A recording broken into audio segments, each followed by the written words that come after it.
Hey everybody, Johnny Disc Golf back with another off-season interview. This time I am joined by newly minted Team Dynamic Discs player, Miss Kona Panis. How you doing? Good, enjoying the off season, man. It's been a workhorse. I feel like I just got done with my workout with my brother and Colton, and doing field work a lot and learning some new plastic. It's been a lot of fun. Yeah, it's got to be one of the more hectic off seasons that you've had, right? Walk me through it. Like, has it been fun? Has it been a little bit of a grind? Maybe bits of both? Definitely both. I think the fun part is obviously working with the new Dynamic Disc crew. Their media crew has been awesome already. Like getting emails from them about all these cool ideas they're coming up with, and lots of creative stuff they're going through, and that's been really cool to work with on them. But a grind when it comes to learning new plastic and new discs. But it's been pretty, not, I wouldn't say easy, but I've been enjoying the process and spend a lot of time in the field anyways. So if anything, it's just fun learning all these new flights and feeling all these different plastics. Yeah, I actually I think that's a sentiment that a lot of the players share when they're switching manufacturers is almost like a reinvigoration, like finding the joy again in disc golf a little bit. I can imagine it, you know what discs you have, you know their flight, you walk up to a shot, especially you've been to these tournaments a handful of times now, you know your shots, you know your discs. Could you talk a little bit about like maybe almost like finding the fun in field work again? Yeah, so the fun in field work with all these new plastic is honestly picking up a disc I've never thrown before and being like, all right, this one feels really good in my hand. I'm liking the plastic, but what is it gonna do? So, I've been spending a lot of time. I have this course near me called Ralph Lewis. It's this little bowl with 5 or 6 baskets that you can really make your own holes. It's almost like safari golf in a way. It's really Hmm. fun and perfect for field work. I feel like the whole field itself is around like 450 to maybe 500 feet, if that, if you maybe go farther back on like the pavement. Hmm. But it's perfect for field work. Colton and I spent a lot of time out there, and but it's been so fun, like picking up a disc that I've never thrown and being like, all right, let's just see like what this does and if it's gonna, find a spot in my bag. Yeah, I have to imagine there's a lot of work too because not only did you sign with one company, Dynamic Discs, but you have access to three full manufacturers worth of plastic. So has it been almost like a little overwhelming? Um, Not particularly because I'm trying to make my bag as dynamic as possible. Haha, puns. So I'm really trying to keep my bag mostly dynamic discs. Hmm. Obviously, like I have like a Royal Grace in there because the Royal plastic and what they're doing with that is like insanely cool. So I'm loving the Grace, and I believe I have the Harp, like something super overstable to replace one of my old overstable putters. But Hmm. I don't have any West Side in my bag, and I feel like I only have maybe 2 or 3 latitudes. So I'm really just trying to stick to the dynamic discs lineup, unless I can't find something that they don't have, which they have so many discs that it's hard not to find something. Yeah, that's almost like switching plastics, switching manufacturers nowadays. It might have been more of a chore before, but everybody's got every disc at this point. So, Mhm. it's more or less just dialing in the new angles.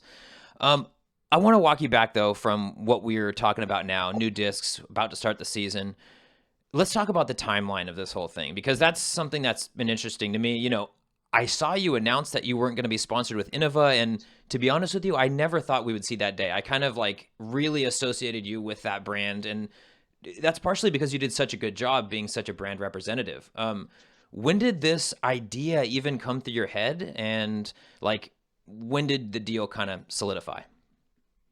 So I had some thoughts. I want to say around Des Moines of maybe leaving Innova. Like it was a very like I didn't solidify it. It was just something that came in my head, like, what would happen if I switched teams? And some of that came from being friends with like Paige Pierce and seeing her throw, her new passion and like all that stuff. And then some of it came from being friends with Eric McCabe and just being friends with all these people who weren't sponsored by Innova. I had the idea of maybe switching companies and kind of forgot about it until the end of the season when I started talking contracts with Innova, and then also just seeing, I've brought this up plenty of times, seeing Kristin Tattar get her 125K contract was like really eye opening to me because I hadn't seen, at least I hadn't seen numbers like that come from Innova for a woman. And so it was like well, this is crazy. And so I reached out to Eric and was like, kind of poking, kind of joking, and was like, oh, is this something Dynamic Disc could do? Winky face. And he was like,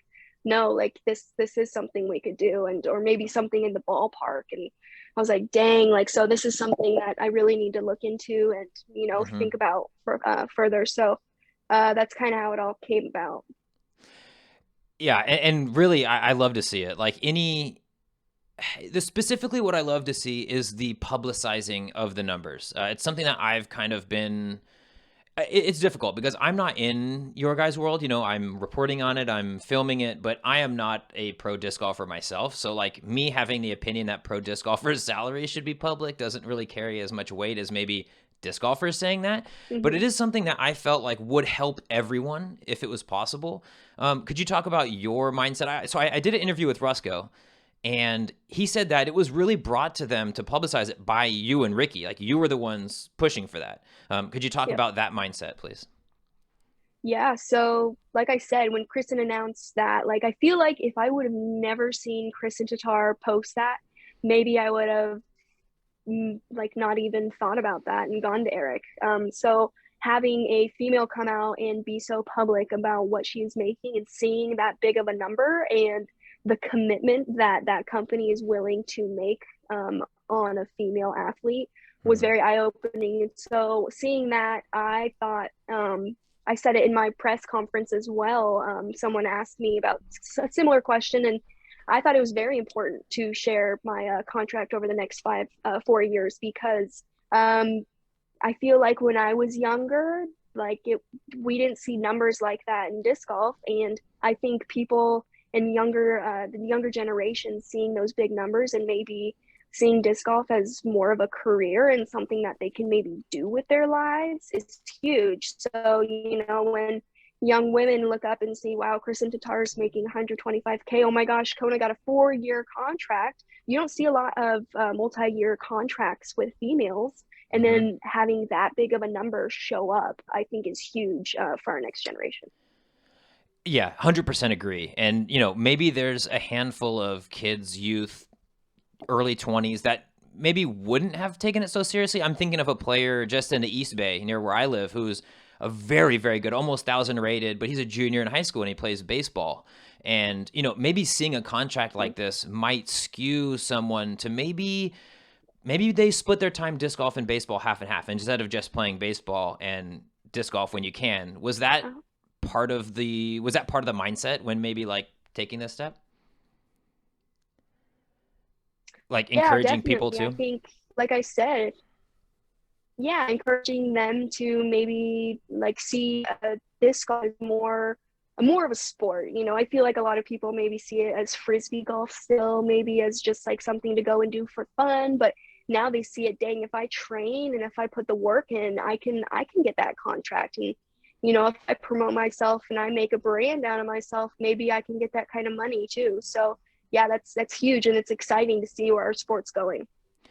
You have one of the biggest brands outside of the actual throws that you're throwing on the course, right? Was like is that still going to be you? Are you still going to be kind of like a big time ambassador of the disc you're throwing of the company, and like how are you going to grow in that regard with Dynamic as opposed to what you're doing with your last sponsor? With any, I mean, if anything, I feel like I'm going to be promoting not only myself even more, but Dynamic Discs as well. I feel like they're really pushing the sport and they're very into growing the amateur side of disc golf, which is something that I'm really pushing to do as well. That's actually a big reason I signed with Dynamic Discs is I had them put in my contract that we will work with juniors either 2023 or I'm hoping 2023 we have something solidified where I have these events across the country, maybe even across the world in the future. If we can maybe do something like that, where these juniors compete and if they place well or whatever, there's going to be a bigger event. We're hoping we can probably do it in Emporia. It makes sense, obviously, Mhm. because the courses there are very amateur based. I feel like they're really good for the younger people to play. They're not huge unless you go to Emporia Country Club. And like we'll have like this event where if you win, you get a sponsorship with Dynamic Discs and like a sponsorship with Kona Disc Golf LLC or something, you know. So it's something that I'm really looking to do, and it's something that Dynamic Discs is also looking to help me with, and that's huge for me because I want to push the sport farther, and I want to help grow our sport at the amateur level as well. Yeah, I love it. And that's, you saying that really reminds me of your new teammate, or I guess your old teammate and new teammate, Ricky. He kind of did that same thing with the Sake Yeah. Bomb brand. He was like sponsoring Mhm. players and doing that whole thing. Was that like, did you get influence from that? A little bit of influence, definitely. It's going to be a little bit different. But yeah, it's funny because he actually sponsored Rebecca Cox back when Mm-hmm. me and Rebecca were just becoming friends. And so it was really cool to see, one of my first years on the road. I don't even think I was on the road yet. And it was really cool seeing Saki Bomb like send her some like, Saki Bomb apparel or some stamped discs. And he even like would reach out and be like, hey, do you need help with your putting? And let's go out and play a practice round. It was really cool to see like a big time pro, take time and really spend it with like some of his, sponsored athletes as well. So I want to do something similar, but even on a bigger level. I love it. Almost like a mentorship program kind of thing. Yeah, yeah. I love it. I love that idea. I want to talk a little bit about new discs. We kind of touched on it a little bit about a few of the discs you're throwing. I saw on your Instagram, and you just mentioned it, like the Vandal you were really liking. Could you speak just about like maybe a handful of discs that have jumped out to you and ones that you're like really loving and interested in throwing in tournaments? Yeah, so like I said before, I'm loving the Royal Grace. I've actually, Mm-hmm, hmm. I feel like I'm throwing it so far, even farther than I was throwing my signature I Blend Emperors, which is insane for me to say because, I felt like that was like my max distance disc. I'm loving the Vandal. It's a very controllable fairway driver. I believe it's a 9 speed. So similar to something I was throwing before, but I feel Hmm. like I have even more control on the hyzer flip with it. So kind of effortless flight for me.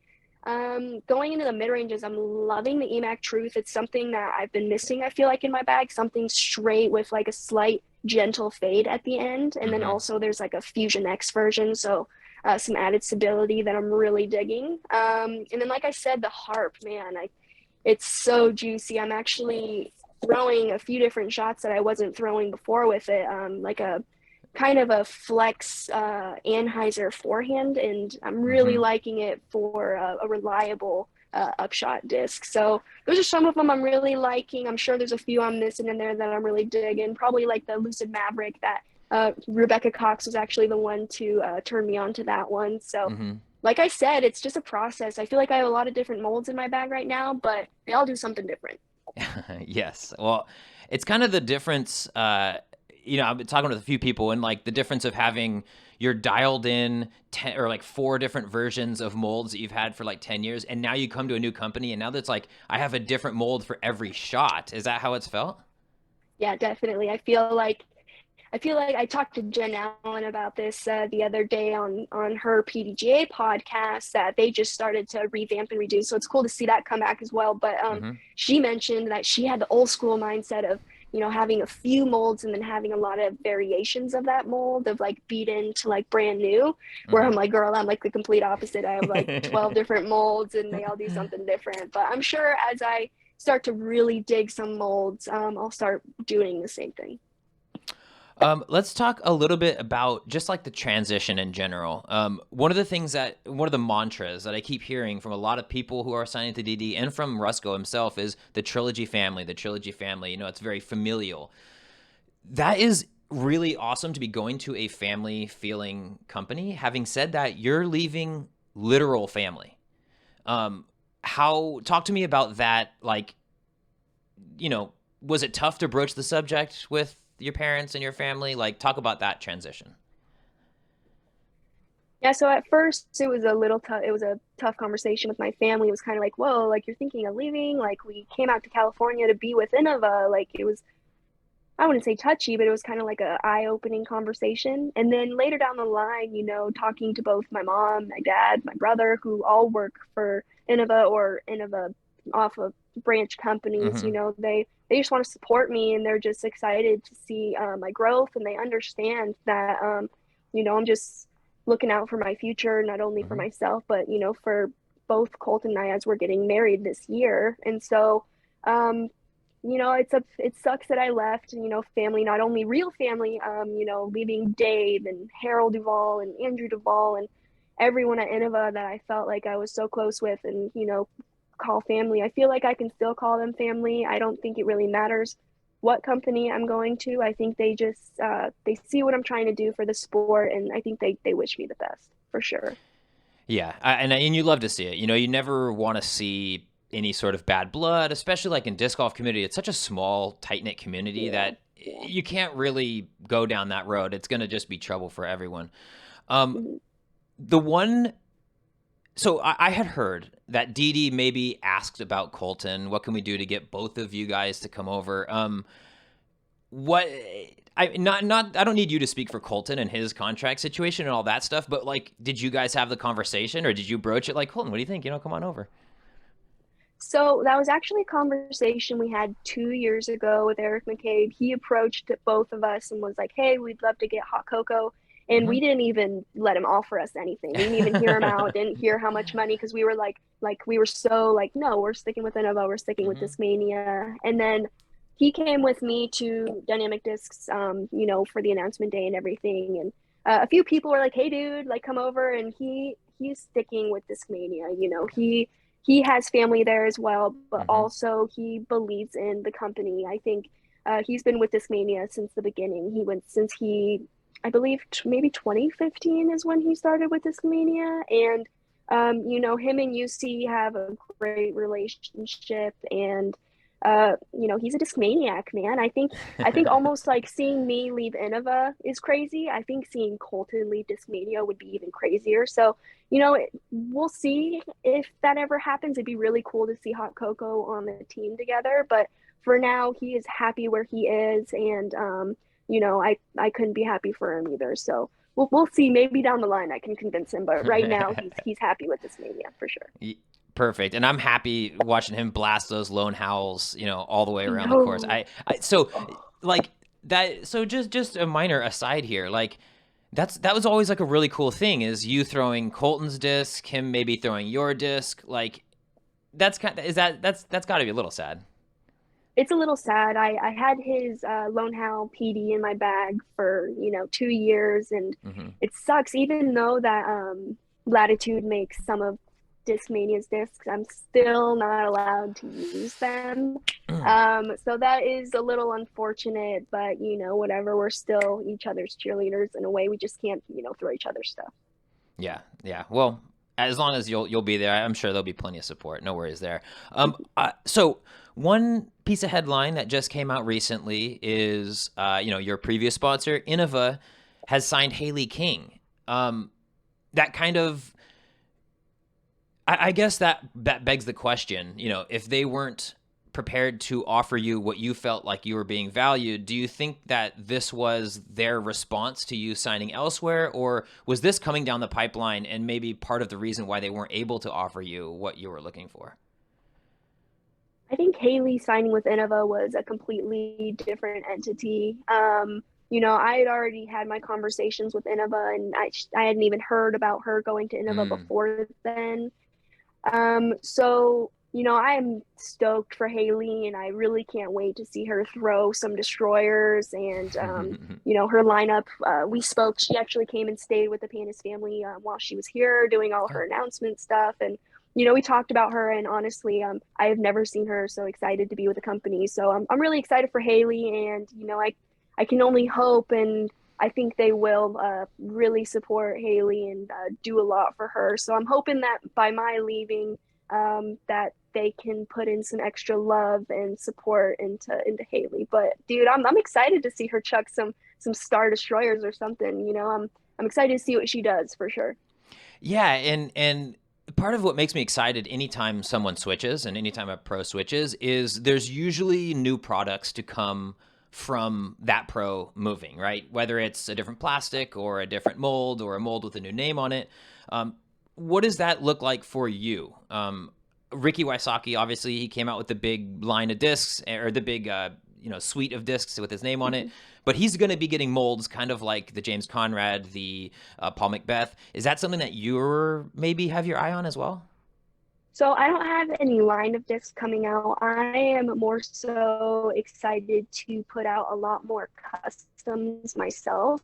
I have a pretty sweet wholesale credit with this with Dynamic Discs that I'm just looking to put out some sick stuff this year. They are going to help me with some things down the line, but I'm not going to share any secrets too soon. But I did tease that I will have the brand new Fusion Orbit Escape, which is their new really pretty plastic that I believe they just came out with the diamond on the latitude side of things in that Orbit plastic, and it's pretty and it looks. I felt I believe Ricky's his Felon, his Fusion Felon is that plastic, and it's like gummy, but it's like really stiff in the rim, and sheesh, dude, I can't wait. So I'm hoping in the next few months we're going to come out with that Fusion Orbit Escape, and they're giving me, I believe, 2 tour series this year, which is amazing. I only had 1 tour series with Innova, so some extra love and support from them, and also, 2 discs with my name on it. It's what a girl dreams of. Yeah, literally what dreams are made of. So last question kind of on the contract details. How much of your contract is paid out in Bitcoin? I heard that during the press conference and I literally giggled, but I will say that I took my signing bonus and I put mine into Vanguard. So I invested some as well of my signing bonus, but no, it was not in Bitcoin. I do not understand Bitcoin. I'm going to stick to my stocks, and Ricky's hilarious. I know. It's too much. So let's move on a little bit to the Frisbees, the golf at hand, you touring around, the reason why we're here, really. Last year, you picked up your first big win, Waco, and you were in the mix at a few events, but there wasn't necessarily another big splash tournament.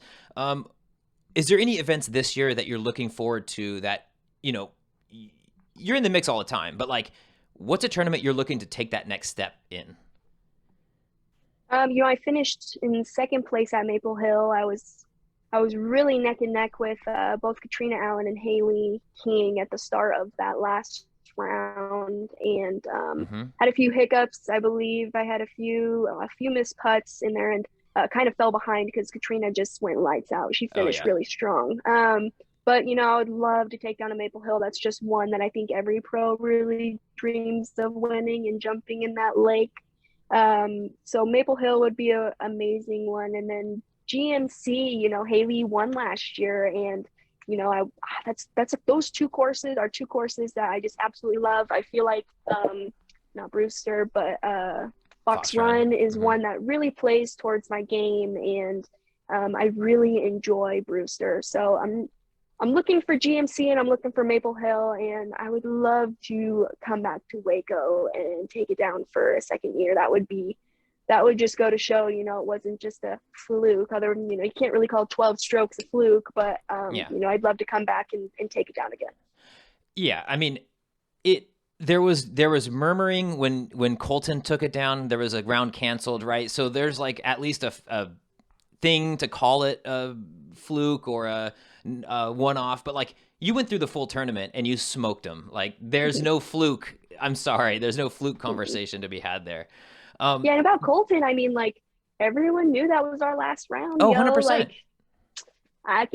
He deserved it. Hey, no, listen, I'm not the one to say that it was a fluke. I'm just saying there is at least a premise there for somebody to go on. But I actually double respect you for coming up and defending Colton. That was actually good. Kudos. Waco champs, baby. Come on. That's what I'm saying. So, okay, actually, this is something I heard in the live broadcast. This is totally aside. It's off the top of my head. But Nate mentioned that, there's a couple of great gazebos out at Waco, out at that park out there, maybe take advantage. Is that something you guys have thought about for the marriage site? It's so funny. He said that before Colton even proposed or anything. No, we are not getting married in Waco. No, we're not getting married in Waco. We're getting married in Colorado. Okay. Well, hey, I just had to ask. Are you like a goals oriented person? Do you like write down goals? Do you have process goals, outcome goals? Like, how do you treat that with yourself? So I base a lot of my goals off of UDisc. It's going back and looking off of, what happened in the years past, whether that's putting percentage or someone brought up during my press conference my birdie percentage. And, Hmm. although I was like higher up in the birdie percentage, I'd love to have more of those. And I think some of that obviously comes from my putting percentage. So goals for this upcoming season is putting percentage for sure. And it's also finding a very consistent putt. It's something Hmm. that I would like to find a form, and I feel like I I have found one that I'm just really digging. Colton and I have put in some like a lot of reps into Yeah. putting lately, so I found one that I'm really liking, and now it's just stepping back and getting comfortable with it at distances, either outside the circle or around 30 feet for me. Hmm. But other goals, obviously, like I started last season wanting an Elite Series win, and I got my Elite Series win. So it's writing down. I don't know if it's like specific tournaments that I'm like, I want, like, I need to win this, but it's like, I would like to win this, or I would, Worlds is always one that I'm like, dude, top Yeah. five or like get that first place finish. Like, it all comes down to consistency for me, for sure. Yeah, I'm actually glad that you mentioned the putting specifically. The way I've always kind of described, or the way I've always felt personally about disc golf is like the further you are away from the target, the less mental it is and more just like, you're not really like thinking about it. But the closer you get into that, the more it is, up here in the coconut. Like, you have a huge contract now. Obviously, there's expectations that come with it. There's no real way to get around that. And putting has been somewhere that, you're obviously an incredibly gifted thrower of the disc, and you're probably, top three throwers in the world just from a physical standpoint. But the putting is obviously, you said it, probably on the lower side relative to your skills. Are you concerned at all that the mental side of it may get in the way a little bit on the putting green, considering the expectations that are there? I'm gonna say no, just because I feel like this past season I went through a lot of anxiety, and I had to find ways to cope with that anxiety, and not some that all of that comes down to mentality. Mm-hmm. And I found ways to whether it's breathing techniques. I've worked with Disc Golf Strong, Seth Muncie a lot with breathing techniques and other ways to help either distract my mind or help hyper focus it. So it's all bringing all of my past experiences, good or bad, whether it be on the putting green or not, and just bringing those into 2022. And I keep on Mm-hmm. saying 2022 is the year of confidence for me. Last year was the year of confrontation. So Okay. I killed it with that last year. So this year is the year of confidence. And it's just, like I said, taking all the experiences and really pushing away all the haters. There's a lot of haters out there. And there was actually a Reddit tweet today where some guy was like, I'm an amateur, but I think I'd kick Kona's butt. She doesn't deserve this Oh, money. But then it's really, what I'm talking about? Well, it's amazing to yeah. see all of the people come and back me up in the comments. And it's, shout out to anyone who chimed in. I appreciate all the love, but I have thick skin for a reason, and I'm on social media all the time. So I have to get used to those haters, and not to prove them wrong, but to prove myself right. 100%. Yeah, I'm glad that you mentioned that too. I saw that. It was like one of the most ridiculous things I've ever seen in my life, first of all. But So um, funny. it was insane. So you're wearing a shirt. It says Emporia on it. No, Yes. yes, there's no way to hide it. Worlds is going to be in Emporia this year. Mm-hmm. How motivated are you for a good finish there? I mean, granted, we're going to have the Europeans here, so it's not quite the same field that we've been playing with. Yeah. I'm feeling super motivated to take on Worlds, because I play really well at both Country Club and Jones East, and I have a Hmm. special place in my heart for Jones East. And I've also been able to walk the layout, the new and Yep. improved layout of Jones East. It's a mix between Jones East and Jones West. Eric McCabe, he took both of those courses and made a monster. And I'm really excited to see everyone play it. Obviously, they were still pouring the some of the tee pads and changing some things while we were there, but seeing the layout, I'm super excited to see everyone play it. I'm curious if someone's going to put down a freaking 16 down or something crazy. I don't even know, but yeah, I'm very motivated to take on Worlds and Emporia because I'm gonna have the most support ever at that event because all my peeps are there. Mm-hmm. Yeah, 100%. I mean, it's like a home tournament for a lot of the DD people. And like to have DD based in Emporia, you're going to have a little reunion every year for as long as you stay on, because there is no way the tour is leaving Emporia. It's got to be nice to like, come back home a little bit. Yeah. I want your kind of thoughts and perspective as we kind of wind this thing down on, gosh, when I was thinking this morning before we did this interview, I was thinking back to when we first met, which was that Chance vs. Chumps down at La Mirada. I believe it was like 2017. It might have even been 2016 at that point. I can't even remember. It's far back at this point. But like, how do you feel when you think about that girl in the video who hit the T sign on the drive randomly, and it was hilarious, one of my favorite moments, but compared to the woman that you are today, getting off a helicopter with a $500,000 contract, really, like, what goes through your mind when you think about those two people being the same person? Yeah, to start that conversation, I have to give a huge shout out to my family. If without them, we wouldn't have made the move from Colorado to California. It was a conversation I kind of sat down with my parents at the time. My brother was out at college, and so he was doing his own thing, but my parents were like, "Do you want to pursue this disc golf thing? Because if you do, like, we can do it. We can pack up everything and move to California." And I was like, "Yeah, I do. I didn't know if I wanted to go to college quite yet, or I did want to go to college, but I didn't know what I wanted to do." And I was really loving disc golf. I was spending all my time out playing, and so without them, I wouldn't have been able to be where I am today. And my dad helping me with all my media content from the very start. And it's been huge to have him help me through everything and really make me into the person I am today with like my personal brand and really give me that head start. But it's crazy to look back at throwing that disc at that T sign. And it's funny because Hakone, I'm sorry, Hakone, if I'm pronouncing that wrong, he was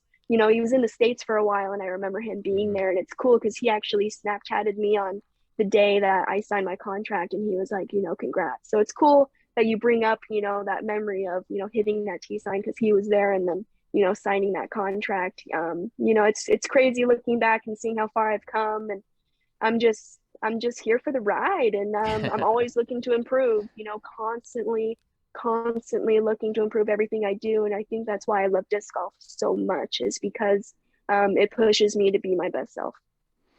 Yeah, I mean, honestly, just listening to you say that, I got a little chillies, honestly, because it's really crazy for, I mean, both of us really in different veins to be like right on this, what feels like a precipice of kind of jumping into the next stage with a lot of this disc golf stuff. And like, just the change in all of our lives, like every person involved with disc golf over the past 5 to 7 years really has been like super inspiring. And like you said, like it's really pushed me in my own way to be the best version of myself, given me drive and passion and an outlet to do this. So, I just want to say thanks to you for doing what you do, and all the disc golfers for doing what you guys do, because it has been just a great marriage, I think, between everyone involved. Really, that's about all I have for my interview, just from topics. But I wanted to give you a chance. Like, is there something we didn't cover that you'd really like to touch on, or just a chance to shout out and say hey to all the people out there? Yeah, shout out to everyone who has bought any of my Vandals. I have some people messaging me saying that they've never touched a Dynamic or Trilogy disc, but because I signed with them, they bought one, and now they're like really digging the mold and the fight of the disc. And so it's cool. I'm kind of converting some people to Dynamic discs, and support has been unreal. I've had 99% people who are just like so excited for me. Of course, I'm gonna have that 1% who can go into my archives. But this year I'm looking, like I said, to do some really fun stuff with some stamps I'm working with some really creative and incredibly talented artists this year to put out some really cool stuff. I'll have some of my customs at Disc Golf Con if anyone will be there. I can't wait to get there and do some clinics with Colton and myself. We're going to share some knowledge, and then I have that doubles round with Big Germ, who's going to be so much fun. So stay tuned, and obviously subscribe to the Disc Golf Network. They're going to do some amazing stuff. I can't get repping. So shout out to them. They've really made our sport as professional as can be, and I think they're only going to push it even farther. But say big thank you to Dynamic Discs. Without them, obviously, I wouldn't be in this situation, and I wouldn't be able to call disc golf my life and my career. Yeah. And, again, thanks to you and the time that you've taken here to do this interview. It's always appreciated. And that's about all I have for the interview, though. Guys, at home, if you'd like coverage of all things disc golf, make sure to subscribe to my YouTube channel.